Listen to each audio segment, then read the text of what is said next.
You know this feeling. It's 2 a.m., you're staring up a ceiling, counting down the hours of sleep you have left. You've spent the night on a loop of social media and broken promises, telling yourself you'll finally start tomorrow. Most people assume that those who actually start were simply born with more willpower, but relying on raw effort is a biological error. The human brain naturally defaults to the path of least resistance to save energy, which means your biology is actively working against your sporadic bursts of motivation. Building discipline isn't about applying more pressure to your existing habits. It's about building a different cognitive structure. The people who remain consistent haven't found a way to work harder. They've found a way to rewire their internal reactions to friction. Over 2,000 years ago, a group of thinkers developed 7 specific frameworks for this exact purpose. By applying them in sequence, you can dismantle your current pattern of reactive chaos and replace it with an architecture of ion discipline. The real test of discipline begins the second you wake up. Your phone is a stream of notifications, demands, and noise.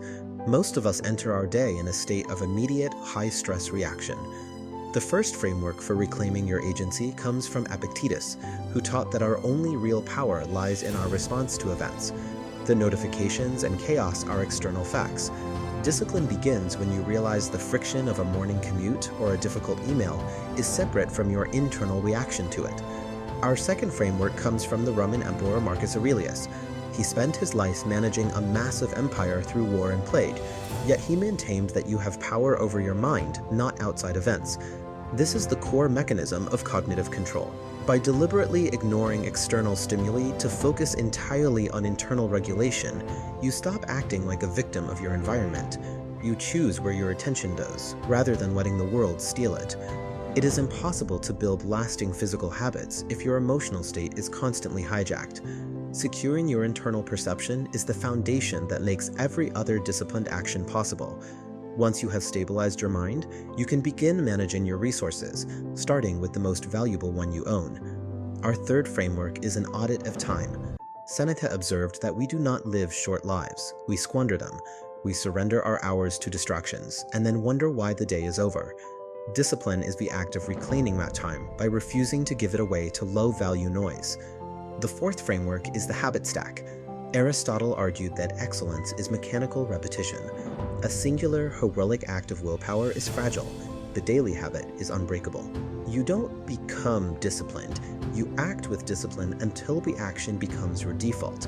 This chart shows the mathematical reality of habit formation. The volatile spikes represent high motivation attempts, the all-or-nothing sprints that exhaust you. The steady, rising line represents macro habit stacking. While it starts slower, it eventually compounds into a level of success that while willpower can never reach. Notice where the high motivation spikes collapse. This happens the moment you hit a stressful deadline or a bad night's sleep. This is why the modern obsession with feeling motivated is a losing strategy. It fails exactly when you need it most. Discipline is a sequence of small, repeatable actions. It is a system that works whether you feel like it or not. Eventually, the initial excitement of a new routine will fade. This is the plateau of friction, where most people quit because they aren't seeing massive results yet. The fifth framework, provided by Confucius, is the law of continuous movement. He stated that it does not matter how slowly you go, as long as you do not stop. We often treat slow progress as failure, but neurologically, your brain is busy cementing a new neural pathway. Maintaining your baseline, doing the bare minimum on your hardest days, is what prevents those new pathways from dissolving.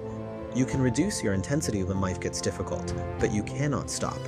Speed is a variable, momentum is a requirement. As the day winds down, the focus shifts from execution to evaluation.